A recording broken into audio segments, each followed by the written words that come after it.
mama susa yaay alquran leer na lii leer na ma ne banjaw sa nijaay alquran leer na lii leer na ma alaaji Ahmed Gay sa baay lii gay El Basir Gay sa dunya la mag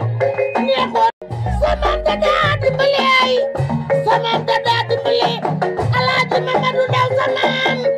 moo daa dalal seede yi sa maam dadaa dimbali nday daw sa yaay borom alxuraan ji sell jani jooy sa na peeku nu gay yaa doon nu baax gay yaa doon nu baax te war a baax yaa doon nu riis te war a riis yaa doon nu baax te war a baax El Basir yow boo baaxoo foo koy jële boo baaxul foo koy jële boo baaxul foo koy jële waaye Alaaji Mamadou Ndaw sa maam Alaaji Mamadou Ndaw sa maam Alaaji Ousmane Ndaw la bokkal baay moom la bokkal yaay ajaratu Maama su Ndaw kooku ay sa yaay ajaratu Mariama Ñas borom daaray alxuraan yi ci Ndakaaru kooku nga bokkal yaay kooku du pey Mariama xadi na mi ngay seet ni ñëw na mbokkam El Basir ñëw na kër mbokkam tubaab dem na Paris El Basir Gay ñëw na kër mbokkam tubaab dem na Paris El Basir ñëw na kër mbokkam tubaab dem waaye El Basir jëkk na kër mbokkam tubaab dem na Paris yaay doomi seex yaay sotum seex yaay doomi seex yaay sotum seex ko fi dem ba neex mu neex boo wootee day naan may kii waaye la Ablaye Seck di sem sa waxoon Père Malaw ni am na yoo xam ne mënu ma ko wax waaye ku ma ko waxal ma jël loolu waxal nañ ko donc dañuy commencer sans plus tarder le programme parce que président El Basir Gueye est le seul candidat à Thiès boo xam ni il allie politique et développement en ces périodes de campagne électorale moom kese laa gis muy politique ni soxlawuma communication bu bari soxlawul may dem ci télé ak rajo yi lu ne ma wax ko li ma bëgg mooy nekk journal te fu ma liire ma nekk à la une waaye su may nekk à la une nin may titré titre bu exorbitant lay doon titre bu baax lay doon kooku mooy le président El Basir Gueye Père Malaw comme ni ma koy defee chaque jour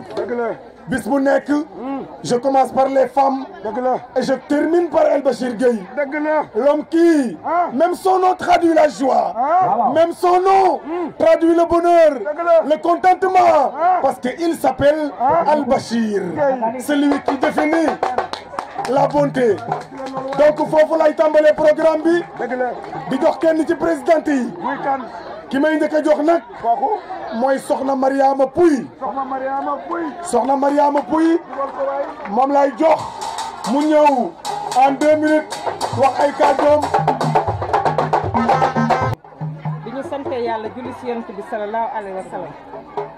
ñu ngi sant mbooloo mi yëpp di nuyu président El Basir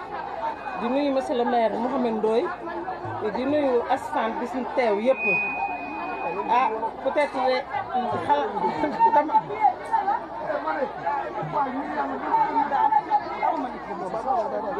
ndax xëy na kóolute moo ñu dugal ci moom ñu ñëw seet suñu groupement xamuñu ko avant tabaski bi lañ fa ñëw parce que tajaguñu woon suñu avec te bi ñu ñëwee dañuy wax rek ñu génne suñu 50 000 suñu avec joxe parce que wóolu nañ ko te gisaguñu ko parce que xool nañ lu baax li mu doon def yàgg nañ gis dégg financement yi muy def dimbali jigéen ñi loolu moo ñu ci dugal te nit ñi kenn dofatul ndax liñ naan kenn du fecc ci yàlla naa dee nit ki ku la dimbali rek ku dimbali jigéen ñi dimbali nga njaboot gi ku dimbali njaboot gi dimbali jigéen ñi loolu moom la ñëpp soxla parce que dëkk bi metti na wax dëgg yàlla te am na yaakaar moo tax nag ñu ñëw ci moom El Basir di ñaan nag peut-être yàlla na ko yàlla may ndam te bu fekkee ne moo gën ci moom yàlla na ko suñu borom bi def xëy na mënewu moo na waxe nii sax parce que dañ ma jël au dépourvu parce que xalaatu ma woon sa jël parole mais nag ñu ngi santaat yàlla bu baax yaakaar daal moo ñu indi ci yow te di nga lu baax li ngay def nag yàlla gis na ko Yonent bi gis na ko sëñ Babacar Sy gis na ko xëy na yàlla na la ci yàlla jàppale defal la ci ndam maa ngi leen di remercier yéen ñëpp ak Mouhamed Ndoye tamit wax dëgg yàlla sonn nañ si ñoom ñëpp maa ngi leen di remercier sama waa mbooloo mi yëpp suñu mbootaay bi ndax woote tamit ñu wuy si la dafa metti waaw ñu ngi gërëm ñëpp nag di wax tamit au passage am na ñoo xam ne tamit bëggoon nañoo ñëw mais xam nga dëkk bi kenn wératul wax dëgg yàlla ñii am nañ ay contraintes mais wax dëgg yàlla du seen coobare bu ñu sañoon nag ñëpp teew maa ngi leen di gërëm di leen sant wasalaam.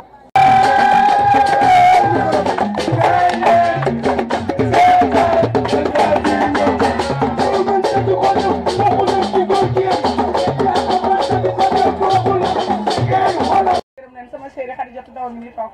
sant naa leen yéen ñëpp Mariama Faye maa ngi lay sant yow tamit ginnaaw bi ma santee sama mbootaay bi nga xam ne nii macha allah lu ma wax ñu ne noonu la maa ngi leen di ñaan yéen ñi nga xam ne yéen ma sopp leen ngeen woteleel ma sama rakk ji Bachir Gueye xam ne nii jàmm gox yi moom yaakaarul budget mairie bi Bachir yaakaarul budget mairie bi dafay indi di leen defal lu yaakaarul gouvernement dama bëgg ngeen votel ko mu defaral leen dëkk bi ana carte bi carte bi ñu votel Bachir macha allah spécimen bi indi leen spécimen bi acca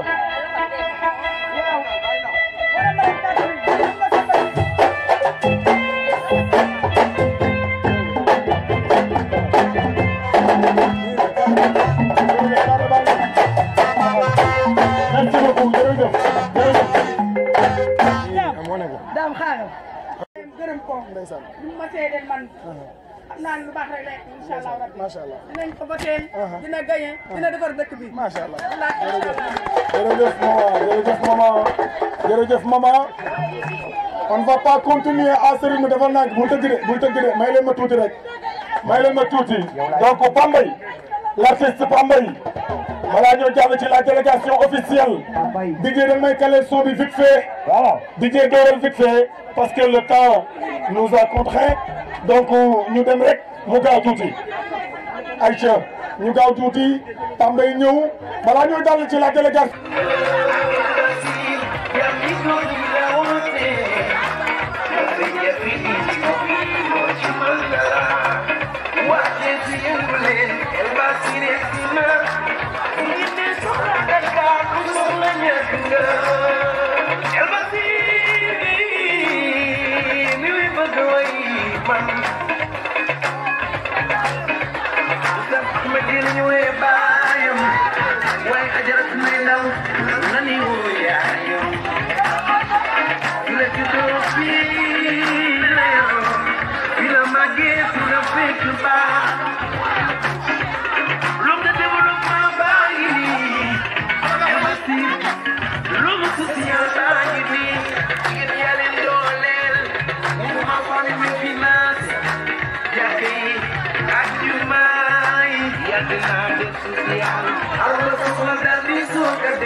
nii la musa mel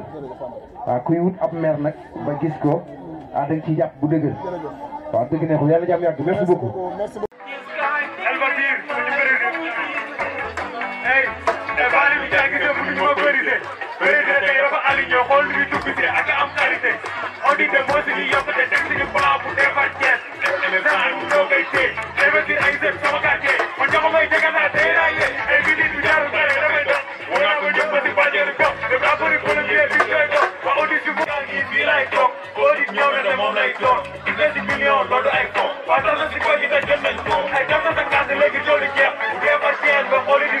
Tout le monde,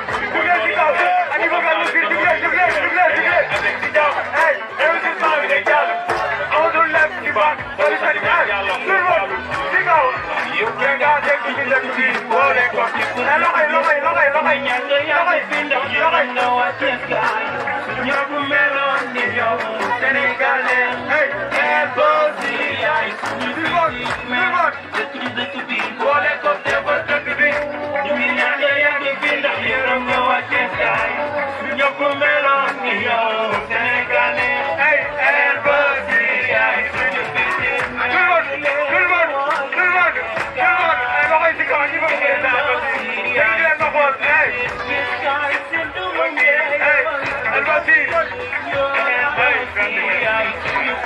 rajo faju ci ñooñu nag laa jëm ngeen prêter leen attention waaye que cay jiitu mooy la tête de liste proportionnelle de la coalition Jàmmi Gox yi dans la commune de Thiès Nord muy monsieur Mamadou Diop yow laay jox kàddu gi. asalaamaaleykum waa Nasrou asalaamaaleykum waa Thiès Nord gi yëpp ñu ngi leen di nuyu di leen ziar di leen sant ci accueil bi bu baax a baax di rafetlu nag seen détermination sant bi damay commencer ci président Elbachir mi nga xam ni dafa yor ambition bu am solo keroog ba ma ko déggee maire yi mu ni bu élection yi jàllee audit day doon audit maanaam day weesu Thiès jëm Sénégal donc kooku ambition gënu ko sérieuse donc moo tax ma bëgg ñu ànd jàppale ko bu baax a baax ba ñu atteindre la mission ci kaw nag di gërëm tamit monsieur Mouhamed Ndoye ki nga xam ni moom lañ fas yéenee samp ci mairie bi le 23 ginnaaw le lendemain du 23 janvier incha allah parce que dara dugaluñu ci géew politique bi ndax lenn dong la dañoo dund 7 ans yoo xam ni dafa metti trop defe naa yéen ñi fiy gërëm président Elbachir yëpp li ngeen ànd ak moom tolul ni mandat wu maire te yéen a ngi koy sant di ko gërëm tey bu yàlla defoon ngeen ànd ak moom mu am benn légitimité boo xam ni li muy def dina gën a am solo dina gën a fés defe naa ni bu boobaa di ngeen ko gërëm plus que ni ngeen ko gërëme tey donc campagne électorale rek moment rappel la rek dañuy fàttali li ñuy dund Nasrou dund ko Medina Fall dund ko Jaxaaw dund ko Caali moom lañ dund fépp ñaanuñu yàlla di ci tegaat yeneen 5 ans loolu moo ñu indi tey ci géewu politique bi di ñaan yàlla le 23 janvier ñu xàmmee bulletin bi sànq xàmmee ko bu baax dem defandoo ko ca urne ya changé xarkanamu Thiès Nord sama bulletin bi rek nag waruma koo xeeb sama bulletin bi may xeeb benn bii rek mën na retourner àdduna parce que boo waxee Afrique du Sud xel yëpp dem ci Nelson Mandela te benn jëmm rek la mais mbooloo ñoo àndoon ci ginnaawam jàppale ko ba mu changé Afrique du Sud boo tuddee beneen dëkk dina am ku fa nekk macha allah tey jii tamit dañoo bëgg bés bu ñu tuddee Thiès Nord xel yëpp dem ci Elbachir Gueye dem ci Mouhamed Ndoye au lendemain du 23 janvier jërë ngeen jëf ci mobilisation bi merci beaucoup Baye Dame jërëjëf. Je n'accepterai jamais que des hommes, que des jeunes ordi de talent soient aujourd'hui mis à côté. duma nangu mukk état bu saay-saay di jël caution bi di ko def 30 millions bu ko defoon 100 millions sax ma dem ñàkk liggéey yéen may leen seen chance pour ngeen participer à des élections locales ou présidentielles. Mouhamed Ndoye sa waa dëkk lay tàccu say jigéen ñoo lay xool avec plein de fierté ñoo lay bàkk ñoo lay. ñi ngi nuyu ñi fi nekk ñëpp di sant ñi fi teew ñëpp di kontaan lool ci jotaay bi di tàmbali ci nuyoo bi sëriñ si ñu fekk ci dëkk bi fii ci Ngent Nasrou ñu fekk fi sunu sëriñ muy sëriñ Assane Kane ñu ngi koy nuyu bu baax di ko siyaare bu baax di nuyu également sëriñ Omar Ndiéguène mi nga xam ni sunu sëriñ la sunu wasila la sunu lépp la relation bu yàgg la di nuyu également ci jotaay bi sunu mentor muy le président Elbachir avec louange yi ñu ko fi defal yëpp je pense quand même qu'il mérite plus que ça lu ñu ko fi teg ci ay louange yi ñu koy teg je pense que le mérite quand même dépasse largement li ñu ko war a def fii kenn nekk fi sax ku mën a attribuer des louanges là au président El Bachir vraiment. aussi di nuyu également ñi nga xam ni ñoom lañ àndal su ma limee Mamadou Diop nga xam ni moom mooy doon wax léegi nekk la tête de liste professionnelle day yóbbaale staff bi yëpp rek ñi nga xam ni ñoo fi nekk. di également nuyu les femmes jàmbaar ñi nga xam ni dañ fekk fii mu recevoir ñu muy soxna Aminata Gueye ñuy déggante vraiment ñuy wax ci lu rafet ci El Bachir ak ci ñi mu àndal ñu am benn engagement bu déterminant boo xam ni ñëpp mën nañ ko signifier tey. di nuyu également Mariama Pouy maire bi dem naa seeti ko à travers la maman madame Mada Tall ñu yaatal fa ñu def fa lu rafet fekk fa également sunu sœur ki fii doon wax léegi nii doon wax sama mag la sama mag bu jigéen la ñu bokk benn papa ñàngandooy ñu ngi lay nuyu bu baax di rafet lu baax kaddu yi di wax xol bi may tooy xam naa ni mënu woon toog bañ a agir moo tax mu wax ñu ngi lay sant bu baax di la gërëm fii sunu papa nga fi nekkee sunu yaay nga fi nekkee vraiment ñu lay sant di sant également ñi nga xam ni ñoo ànd ak ñun association yi nga xam ni ñoo ànd ak ñun ak mouvement yi nga xam ni ba léegi bu ñu tàppee ba léegi bàyyiwuñu di accompagner ci combat bi di sant également les femmes jàmbaar de Thiali ak Jaxaaw gis naa seen taxawaay bi seen engagement ak seen ni ñëwee vraiment ñu ngi koy gis ak ñëpp ñi nga xam ne ñoo déplacé wu ñoo fii di wax ni affaire bi nii kese la lii nag moment bii nii boo waree Thiès ba mu daj lii doo ko fi gis koo xam da ngaa teg toog di woote meeting actuellement nii amul Thiès xam lu fi am oto yi romb di yuuxu di wiiw di def loolu moo fi am kenn ñi moo ko fi def parce que benn affaire laa leen di wax il faut que ngeen am benn clairvoyance da ngeen di xool benn vidéo nga lire nit ñi fay nekk les mêmes têtes nga fay fekk pour 1000 milieux différents boo fa demee les mêmes personnes ngay retrouvé wu ci chaque milieu boo fa demee il faut que ngeen conscient ci loolu ñu naan la ñu ngi bondé de personnes naan ay marées humaines les mêmes casquettes nga fay gis ñoom nga fay gisaat partout ñu leen di nax di leen déstabiliser di leen jëm distraire lii fi nekk ñii kese la gëm leen ni affaire bi xeex bi dafa tàmbali dafa am lu fi xew instant bi Thiès lu ñuy ñaawlu gis nañ fi bërki démb benn convoi daje fi ak ay ñuy marche des hommes valeureux ànd ak ay femmes valeureuses am un combat bu diñ bu ñuy xeex di xeex quand même contre l'injustice di xeex contre un bilan qui a été manipulé qui a été préparé par des personnes malsaines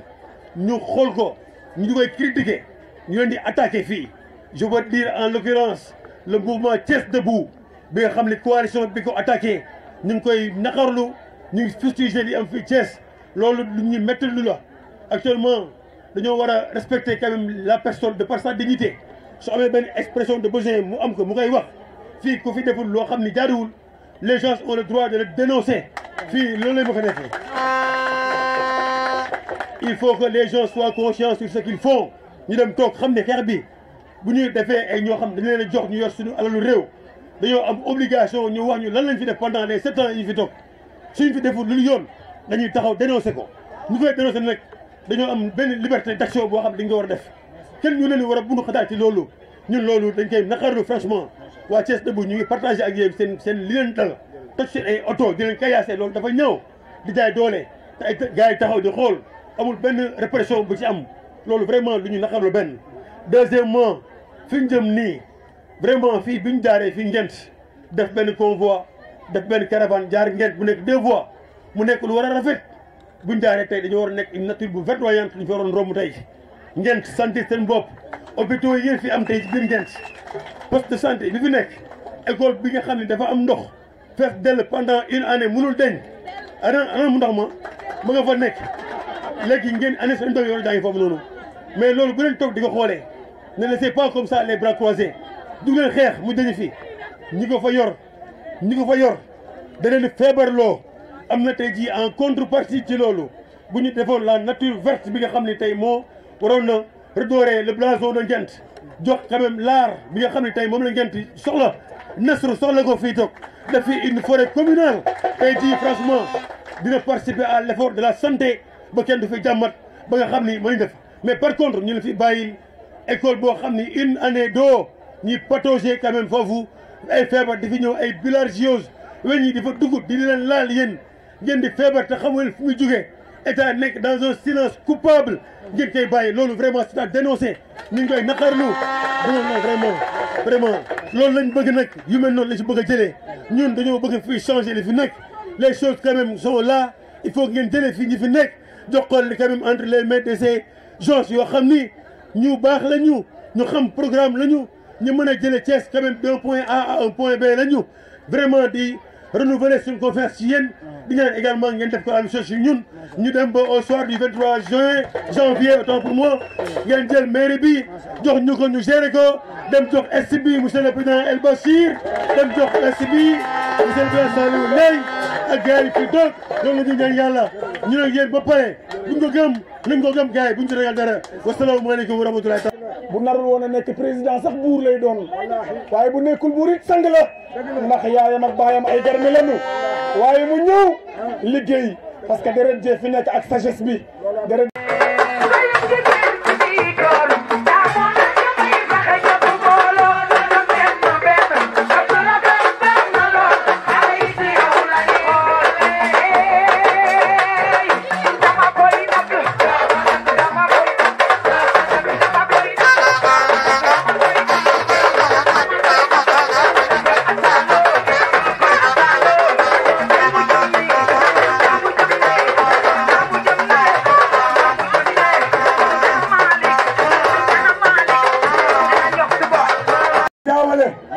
mu bokk ci coalition jàmmi gox yi bula ànd ak picc mi pour bu ngeen di voté du ngeen ko jaawale waaye yéen ñooñu di waxtaan déglu leen ma ngir yàlla su fekkee bëggoo leen président wax aussi mën na noo ñibbi ndax am nañ carburant suñu oto rafet na bu ngeen ñu mënta déglu it ñàkkunu ko nu déglu ndax fu nu dem nu déglu nu nag dama ni maire Aminata Gueye président El Bachir Gueye daf maa wax loo xam ni bu ñëpp dégluwul du ma ko wax. loolu mooy lan. daf ma wax loo xam ni. bu ñëpp dégluwul du ma ko wax. kon de boo leen yeboo déglu. xam nga lan la ma wax. dañu ma bàyyi dam ma ni ko waaw. mu ne ma jigéen gu ma gis dinaa ko teral. allahu akbar. ma ni ko lu tax loolu. waaw. mu ne ma sama yaay dafay teel a jóge. ndeysaan te aw ma chance su teral ko. allahu akbar. moo tax ku ma romb. te sa doom mënul. mu wóor la li mérite nga teranga sama loxo dina jug ci yow. mais président li ma wóor ba wóor ma mooy sa way juróom fa mu tëdd ca àjjana incha allah ma ngay kontaan di ree ndax ni ngay terale mbokkam yi. président sa way juru góor wa ba muy sacrifier boppam pour njabootam amal njëriñ askanam la. te tey ñoom ñëpp man je suis sûr qu'ils sont fiers de toi. je suis sûr que bu dellu si waatoon doo defaraat sa toogaay. je sais que bëggoo ko tudd sa yaay lu bari parce que ça provoque de l'émotion et de la sensation chez toi. waaye dafa am loo xam ne mënut a ñàkk. ku gis jigéen ñi ni lay xoolee. foo dem ñu topp la. di la topp ak i tànki neen. ñii di sañse ñii amuñu lu dul sañse. waaye fu la gis am yaakaar. c'est parce que ça a été le travail abouti de ta chère maman. Qu'elle repose en paradis. Qu'elle repose en paix Adjaratou Ndeye Ndaw. président am na koo xam ne soxlawul ngay xam yaayam. waaye xoolal li mu mel rek xam ni yaayam sonn na ci kër baayam. vous avez été la personne qui continue de berner et de bercer les hommes et les femmes dans la joie. Vous êtes la dernière chance de votre population.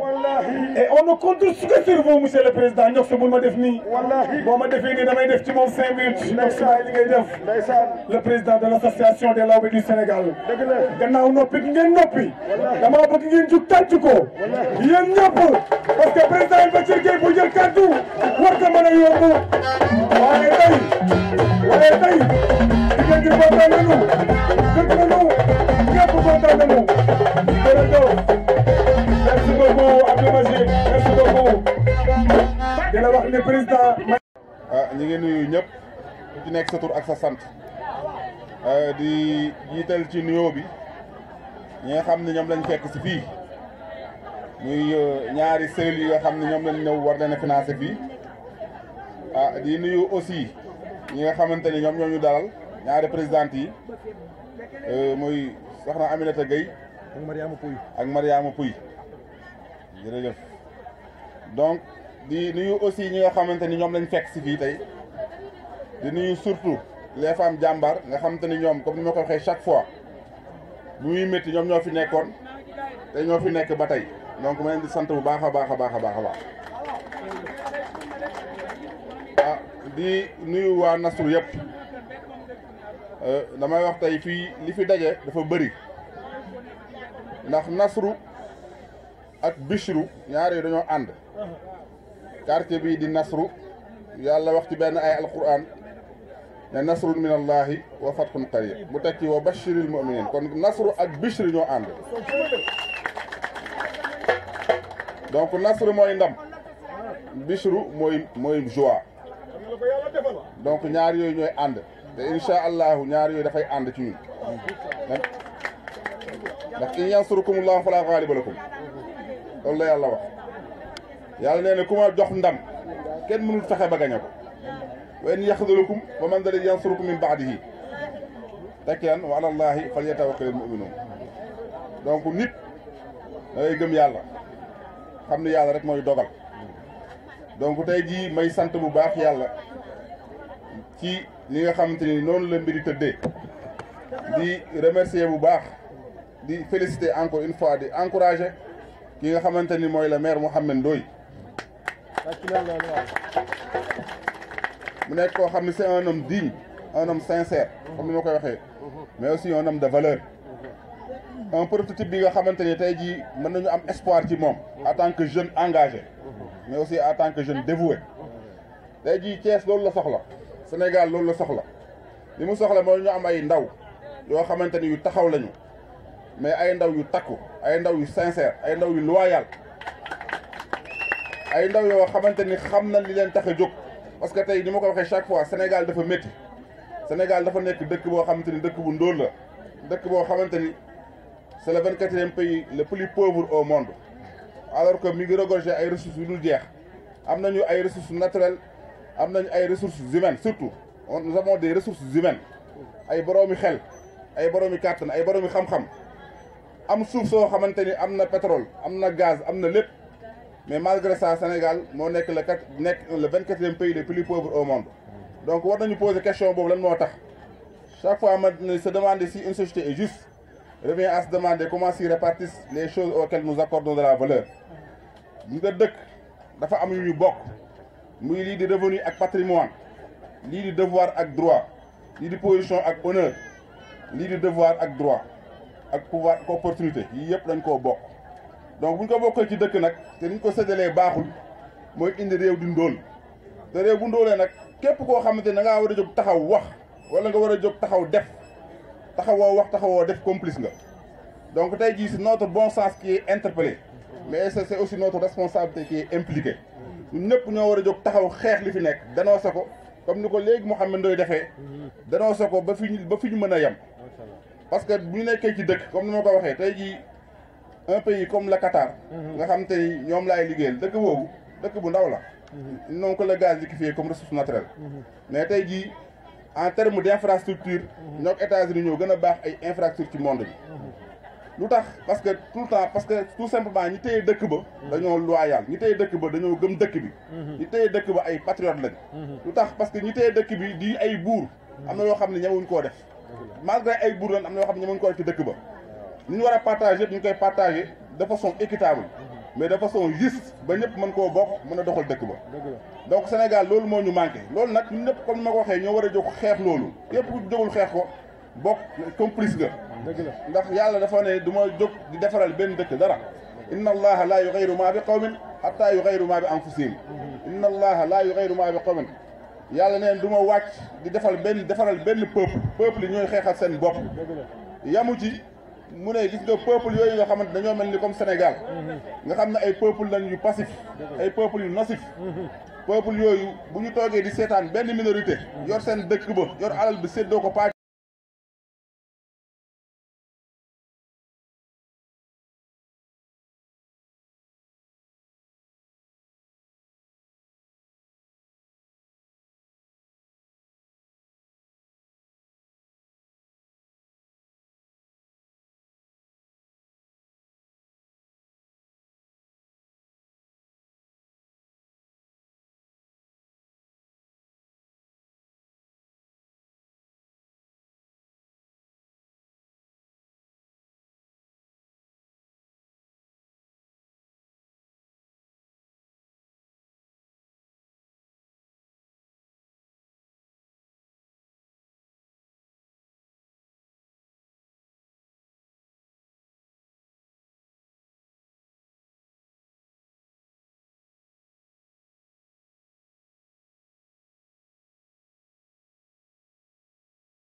suñu programme bi nga xamante ne ñu ngi koy mooy suñu programme bi nga xamante ni dañ koy def depuis boobu léegi muy programme boo xam dañ ko concevoir pour le développement urbain et communautaire. donc mooy programme boobu dañ ci jox jigéen ñi benn cër muy cër bu am solo ak ndaw yi.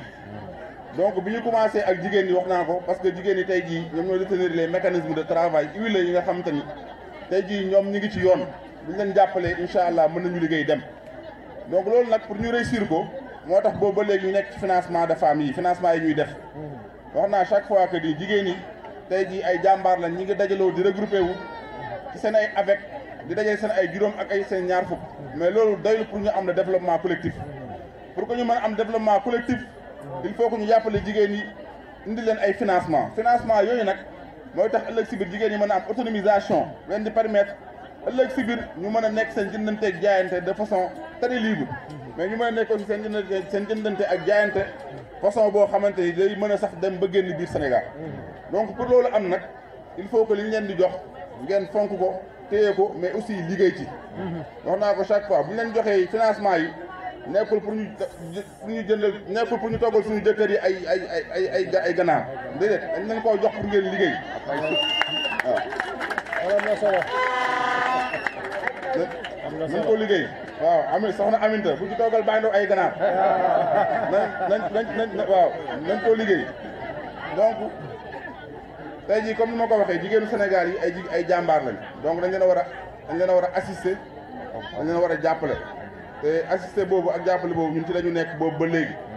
wax naa ko 106 cellules de femmes yi nga xam ne financé nañ leen tey jii am na ñi nga xamante ni multiplier nañ voire triplé seen ay recettes te ci pré tournoi lañ ko defee mooy tey jii bu ñu jëlee financement yi jox ko soxna Aminta daf koy séddale day jël cellule bi diviser ko en 4 parties xam naa naam sax day am ay absence mais li am solo ba am solo mooy ñu xool ñi gën a dogu ñi nga xamante ni seen entreprise yi ñu yor yi parce que tey jii bu leen xeeb li ngeen yor kii jaay gerte caaf kii jaay kiosque bi yëpp entreprise la petite entreprise yooyu ëllëg si biir ñoo mën a émerger Sénégal donc ñu xool mel ni soxna Aminta xool ñi nga xam ne nit ñi seen liggéey moo gën a gaaw mu yëkkati prêt bi jox leen ñooñu liggéey suñu liggéey au bout de 3 mois ñu yëkkatiwaat jox ñeneen ñi aussi liggéey au bout de 3 mois donc au bout d'une année ñu def la rotation complète def la croissance inclusive donc ñun loolu la ñuy liggéeyee fii si mouvement audit donc loolu laa leen di sàkku encore di leen ko dénku soxna Pouy ñoom ñëpp ñu ànd ñu liggéeyee noonu Mariama Pouy donc li am solo wax naa ko aussi wax naa ko moom mooy nekkul ne tey jii kii ngay àndal wala kële ngay àndal li am solo mooy wax naa ko suñu droit de vote dañ ko téye kenn moomul kenn dañu téye suñu droit de vote tey jii élection yi ñuy dem élection municipale yi dafa am une particularité bi mu am mooy léegi kenn mënutul parachuter maire bu njëkk ba da nga doon toog sa bureau bu sedd rek tànn maire fu la neex loolu amatul tey jii la charte de la bonne gouvernance dafa imposer à ce que tey liste majoritaire bi tête de liste bi mooy nekk maire donc bu ñu demee di wote ñun ñëpp mën nañu xam kan mooy nekk suñu maire suba donc bu ñu asaaloo suñu avenir ak suñu avenir yu njaboot nañu xool bu baax kan la ñuy fal ñu fal ko donc fii ci nord bi wax naa ko Mouhamed Ndoye am na qualité toutes les qualités requises pour nekk le maire boo xamante ni day nekk maire bu idoine pour fii le nord donc nañ ko jàppale au soir du 23 janvier ñun ñëpp ñu jël liste jàmmi gox yi ñu woteel Mouhamed Ndoye parce que li ñuy xaar ci nord bi défi ñu koy xaar dafa bari li ñu war a changer ci nord bi dafa bari ñëpp gis nañ fii nord bi ni ñu jëlee suuf si lapidé ko nord bi bokk na ci fii gën a suuf si gën a jaxasoo donc loolu dañ ko war a xeex pour ñu xeexoo nag il faut ñuy jël ay nit ñoo xam ne am nañu qualité am na lu ñuy ragal am na lu ñuy sóor ñu dénk leen wax naa ko chaque fois ñi nga xamante ni ñoo fi nekk moom wax na sànq li nga xamante ni des fois mooy violence bi am ñu koy indi rek mooy dañoo bëgg ñu jox leen par force dénk ma rek dafa jël a rayante dénk ma rek xanaa naroo jàmm yow fekkee da dénk ma rek yar na rayante waaw bu la ci rayante fekkee c'est parce que am na leen loo ci namm waaw boo fekkee ku mar naan nag nga dénk ko ndox moom mooy naanal lépp lay naan donc nañu fexe ñu xool bu baax ñi fal ñan la ñu fal leen tey jii Mouhamed Ndoye wax naa ko bu ñu ko joxee dëkk bi ñun dañuy topp ci ginnaawam ñu ànd ñu liggéey man j'ai un projet de ville wax naa ko ville u Thiès mën naa ko jëlee fu mu nekk yóbbu ko feneen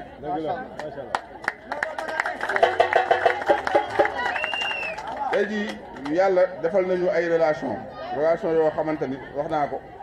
mën nañu jëlee Thiès fenn yóbbu ko fenn ñëpp xam nañ ni budget bi nekk ci mairie bi mënul lu bari te chaque fois ma rappelé ko dama koy bëgg di rappeler chaque fois pour aussi ñu ci bàyyi xel ndax sur les 9 compétences transférées yi nga xamante ni état le pouvoir central daf ko alloué wala daf ko décentralisé ci au niveau local 2 rek compétence lañ ci xaw a respecté muy l'éducation et la santé donc te recouvrement bi dafa nekk recouvrement bu difficile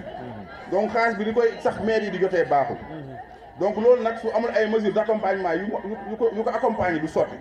mais mesures d'accompagnement yi bu bëgg leen rassurer ni tey jii Mouhamed Ndoye bu yoree noor bi man maa ngi ci ginnaawam te tey jii suba noor bi dañ ko defar ba ñëpp teg seen bët. macha allah donc comme ni ma ko waxee foog ñu la coopération décentralisée foog ñu am ay désormais ay maires yoo xam ne am nañ ay relations mën nañ jëlee ci biti indi fii parce que li fi nekk doyul non seulement li fi nekk dañ ko war a ñoŋal mais aussi ñu am ñoo xam ne mën nañ jëlee ci biti indi fii bu ko defee bu ñu indee fii ñu mën a defar dëkk bi naat donc encore une fois may santaat ñëpp di gërëmaat ñëpp di wax na ñëpp ànd le 23 janvier ñu fal ki nga xam ne mooy Mouhamed Ndoye fii ci mairie Nord. waaw bulletin bu am picc bi ñu xàmmee ko ak jàmmi gox yi donc may comme ni ma koy waxee di lancer encore un appel ni ma koy waxee chaque fois ci suñu jigéen yi te bokk na ci li nga xam ne mooy defar dëkk bi bokk na ci li nga xam ne mooy defar dëkk bi comme ni ma koy waxee bokk na ci li nga xam ne mooy defar dëkk bi tey jii ñu fexe Sénégal ñu yar xale yi parce que am na dëkk yu bëri li ko defar dëkk ñaar rek koy defar parce que am na ay mag yoo xamante ni xas nañ egg fi nga xamante ni kenn mënut leen changé li ñuy wax dëgër na ba pare bant bu dëgër la kenn mënut koo changé mais xale yi mën nañ jëmbat ci ñoom lu bari defar leen éduquer leen loolu nag responsabilité yaay yi la naa ko yaay mooy yar njaboot yaay moo yar xale mën nga ñàkk ay moyens mais nga téye sa doom nga yar ko ëllëg si biir dina la njëriñ waaw donc may insister pour que jigéen ñi ñu bàyyi xel njaboot gi wuti baax na mais booy wuti aussi te toppatoo njaboot gi ni nga ko war a toppatoowee ëllëg si biir li ngay wuti yëpp amatul njëriñ te ñaari nit maanaam papa ak yaay yëpp mënu ñoo xëy génn ba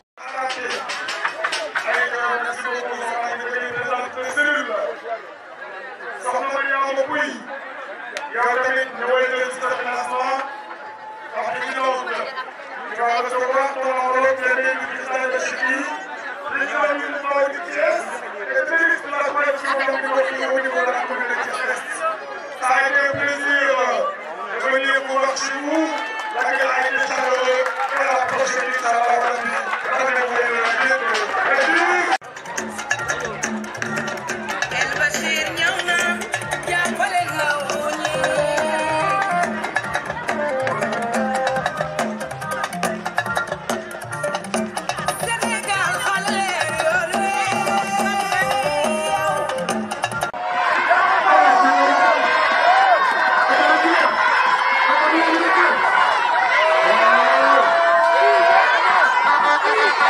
Thank you.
bi dañ ko war a taxaw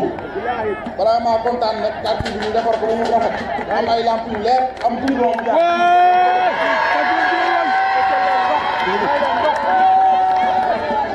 chaque nawet ñëpp ñu nag bu nawet nee rek kenn mënoon ci jaar bi lu tax parce que amuñu kenn ñu taxawu Sampaate Gueye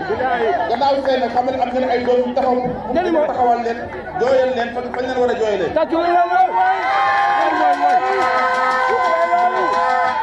bu ci njëkk bi mooy suulis li nga xam mooy li si jàmm jox waaw dañu am ay conseils yoo xamante ni 3 conseils yoo xam ne bu leen dëkk Sampaate Gueye ñaareel ba man mi nga xam ne maa ngi jiite liste bi dëkk fii Sampaate monsieur mooy profité di remercier monsieur Babou Diouf dama ñu tàgg ma ko dama ni Babou Diouf tey jaar na sax chef de quartier Sampaate bi yëpp nekk ndax nit la koo xam ne nit ku baax la nit la koo xam ne dara ñu teelu ko mook Sali ma de dara ñu teelu leen ak Moustapha Diouf bu Sampaate bee rek lay liggéey donc nag comme ni ma koy waxee chaque fois dafa jot ñu defar dëkk bi dafa jot ñu defar dëkk bi ndax Sénégal dafa métti Thiès dafa métti boobu ba léegi ñu teg ay politiciens yoo xamante ni tappale rek lañ nekk ci dëkk bi as tuuti nekk ci maire bi saa ñu ko waxee lii njëkk xalaat mooy lekk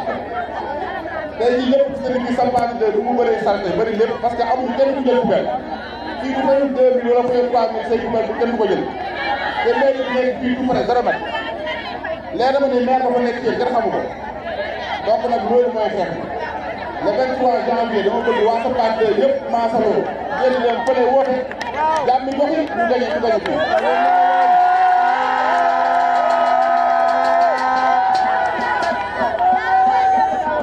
bu ñu ko gañee bu ko defee ñu defar Sampaate 1 ak 2 ndax Sampaate 1 ak 2 benn la lépp lu am Sampaate 1 war na am Sampaate 2 éclairage public bi yëpp gis nañ fi mu mel éclairage public bi dafa faible dañu war a doole fii ay lamp wax naa ko tali daf fee war a jaar tali bu ñëw dafa war a jaar fii dañu war a xeex contre inondation dafa soxla waa Sampaate Gueye boobu ba léegi ñu seetaan leen donc loolu nag ñëpp ñu àndaloon ñu xeex ko dama bëgg comme ni ma ko waxee le 23 janvier Sampaate Gueye changé xar kanam pour mu changé xar kanam nag il faut que jàmm jox gën ko defee El Malick gën a mën a ñëw fii gën a taxaw Sampaate Gueye ko defar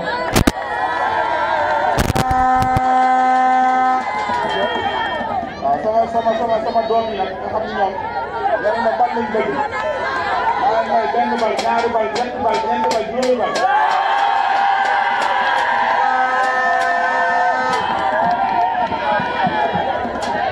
donc may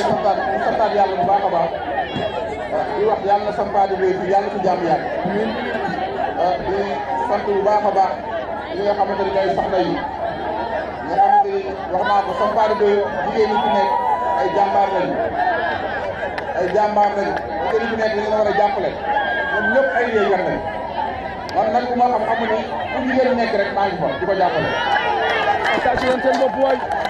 defoon naa fi ay financement mais daa fi ñëwaat defaat fi encore yeneen financement bu ko defee ñu jàppale leen ngeen gën a liggéey parce que tey jii bu jàppale jigéen jàppale nga njaboot bu jàppale jigéen jàppale nga société Sénégal mënut a dem sans jigéen ñi donc boo bëggee jigéen ñi ngeen tàj seen bopp bu baax a baax a baax a baax nga xam ni développement bi ñuy wax ci Sénégal ci yéen rek mën a jaar sans jigéen ñi dañu gën a doxee.